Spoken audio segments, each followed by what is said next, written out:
Hello everyone, my name is Jolina Cabangca and my topic is all about strategies in action. Lesson 1, Long-Term Objectives. The nature of long-term objectives. Long-term objectives will force you to organize your plans and goals. Second is financial versus strategic objective. Financial objective is a goal that business set for success and growth. And the strategic objectives are broad statements of direction that create a bridge from your own vision to the annual plan or goals. Next is not managing by objectives. Need to improve competitiveness. A business and its managers must be oriented toward financial results. And levels of strategies. Strategies are the broad action-oriented items that we implement to achieve the objective. Next is integration strategies.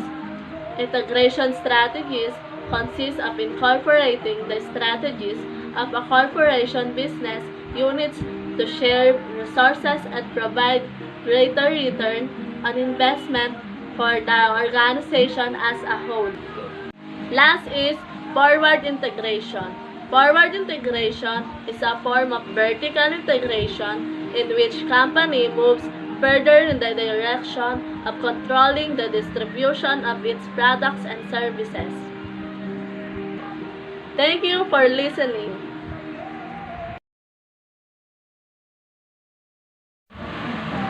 Hi everyone, my name is Jolina F. Balagtas. Today I'm going to talk about strategies in action. Turn to the first part of my talk, which is about backward integration. Both manufacturers and retailers purchase needed materials from suppliers. Backward integration is a strategy of seeking ownership or increased control of a firm's suppliers. This strategy can be especially appropriate when a firm's current suppliers are unreliable, too costly, or cannot meet the firm's need. And the meaning of backward integration is when a company buys another company that supplies the product or services needed for production. So what are manufacturers and retailers?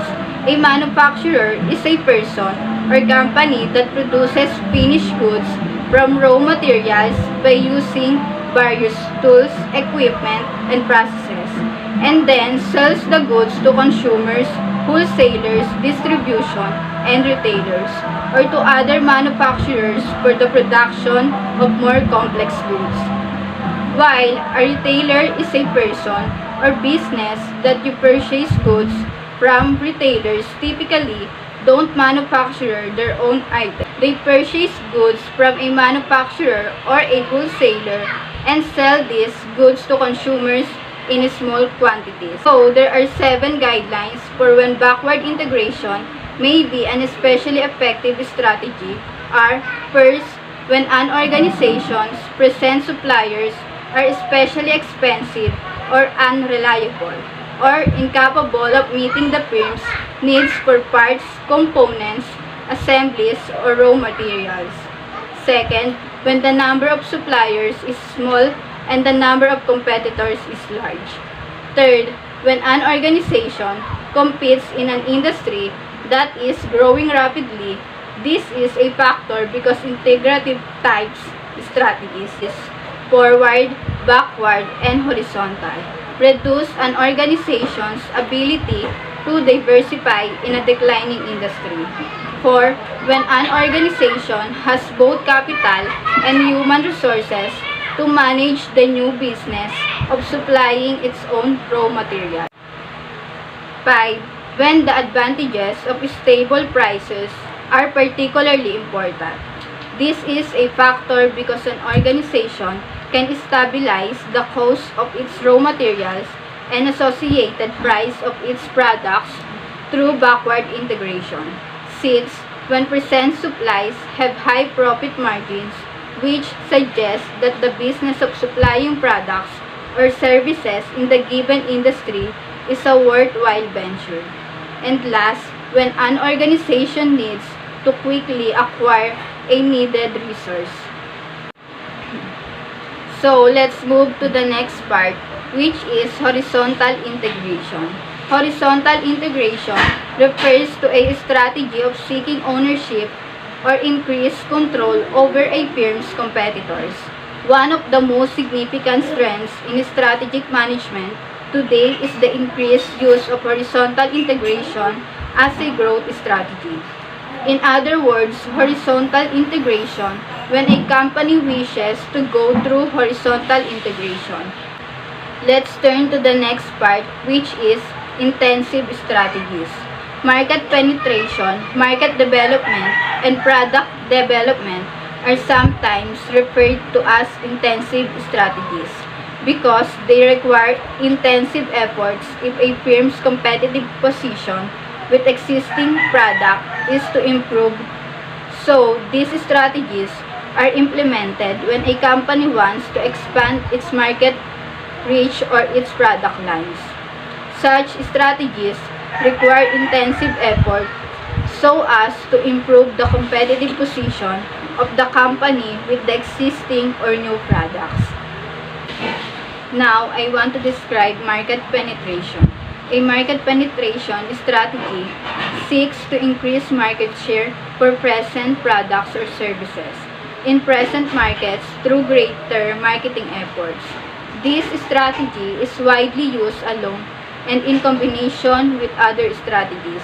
And last, in market development involves introducing present products or services into new geographic areas. This strategy is used when the firm targets a new market with existing products. There are several examples. This includes leading footwear firms like Adidas, Nike, and Reebok, which have entered international markets for expansion. These companies continue to expand their brands across new global markets. That's the perfect example of market development. Good afternoon, Sir Umlas. Good afternoon, classmate. I am Aileen Agcang, the third reporter. Product development. Product development is a strategy that seeks increased sale by improving or modifying present products or services. Product development usually entails large research and development expenditures. To understand better, when we say product development, it is a marketing approach that focuses on improving or altering existing products or services in order to improve sales. Product development normally necessitates a significant investment in research and development. There are 5 guidelines to indicate when product development may be an especially effective strategy to pursue. First, when an organization has successful products that are in the maturity stage of the product life cycle. The idea here is to attract satisfied customers to try new products as a result of their positive experience with the organization present products or services. Second, when an organization competes in an industry that is characterized by rapid technological developments. Third, when major competitors offer better quality products at comparable prices. Fourth, when an organization competes in a high-growth industry. And the last, when an organization has especially strong research and development capabilities. Diversification strategies. A diversification strategy is the strategy that an organization adopts for the development of its business. This strategy involves widening the scope of the organization across different products and market sectors. Diversification strategies has 2 general types, the related and unrelated. When businesses value change, have competitively beneficial cross-business strategic fits, and when the company enters a new industry that shares significant similarities with its existing industry or business line, it is referred to as related diversification. While the unrelated diversification, when 2 businesses' value chains are sufficiently diverse that no competitively useful cross-business interactions exist, and when the company enters a new industry that bears the resemblance to its previous industry or industries. Retrenchment. Retrenchment occurs when an organization regroups through cost and asset reduction to reverse declining sales and profits, sometimes called a turnover or reorganizational strategy. Retrenchment is designed to fortify an organization's basic distinctive competence. In simple terms, when we say retrenchment, it is a form of dismissal due to no fault of the employee. It is a process whereby the employer reviews its business needs in order to increase profit or limit losses. Divestiture. Selling a division or part of an organization is called divestiture. Divestiture often is used to raise capital for further strategic acquisition or investments. Divestiture can be part of an overall retrenchment strategy to rid an organization of businesses that are unprofitable, that require too much capital, or that do not fit well with the firm's other activities. Divestitures has also become a popular strategy for firms to focus on their core businesses and become less diversified.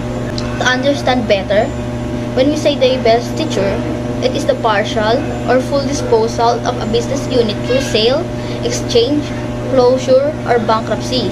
A divestiture most commonly results from a management decision to cease operating a business unit because it is not part of a company's core competency.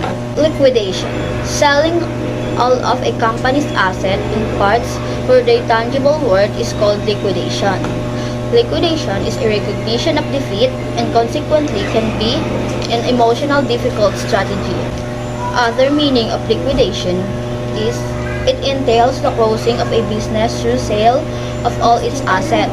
The strategy is often used when a business cannot be sold through any of the other methods, usually due to dependence on a specific employer or owner of the company or overall poor strategy or performance. There are 3 guidelines indicate when liquidation may be an especially effective strategy to pursue. First, when an organization has pursued both a retrenchment strategy and a divestiture strategy, and neither has been successful. Second, when an organization's only alternative is bankruptcy, liquidation represents an orderly and planned means of obtaining the greatest possible cash for Second, when an organization's only alternative is bankruptcy, liquidation represents an orderly and planned means of obtaining the greatest possible cash for an organization's assets. A company can legally declare bankruptcy first and then liquidate various divisions to raise needed capital. Third, when the stockholders of a firm can minimize their losses by and the last one, when the stockholders of a firm can minimize their losses by selling the organization's asset.